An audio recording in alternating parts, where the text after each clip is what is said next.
Je suis restauratrice d'œuvres d'art spécialisée dans les éventails et les globes. J'ai créé mon atelier qui s'appelle l'atelier L'Utile Zéphyr, qui est en référence au nom qu'on donnait aux éventails dans le courant du XVIIIe siècle. Le vent utile pour pouvoir se rafraîchir. La raison pour laquelle je me suis passionnée pour la restauration des éventails, en l'occurrence, c'est l'attrait esthétique évident qu'ils ont. Ce sont des objets qui sont magnifiques, qui sont extrêmement variés, donc c'était très différent d'un objet à l'autre. Et aussi de travailler entouré d'un réseau de professionnels qui vont venir compléter mon savoir-faire.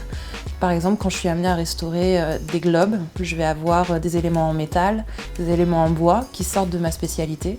Donc ça me permet de travailler en réseau comme ça et de ne pas rester isolée dans une seule spécialité ou une seule façon de travailler. Tous les restaurateurs, quelle que soit la spécialité dans laquelle ils exercent, respectent le même code déontologique. C'est-à-dire que chacune de nos interventions doit être absolument réversible. On doit pouvoir la retirer sans abîmer l'œuvre de départ, évidemment, ou s'il y a le moindre problème en cours de restauration, on doit pouvoir tout défaire. Il faut que les matériaux qu'on utilise soient stables chimiquement, c'est-à-dire qu'ils ne jaunissent pas, qu'ils ne s'acidifient pas, ni qu'ils deviennent basiques. Dans le cadre des éventails, il faut que mes colles soient compatibles aussi bien avec l'ivoire, l'écaille, le bois.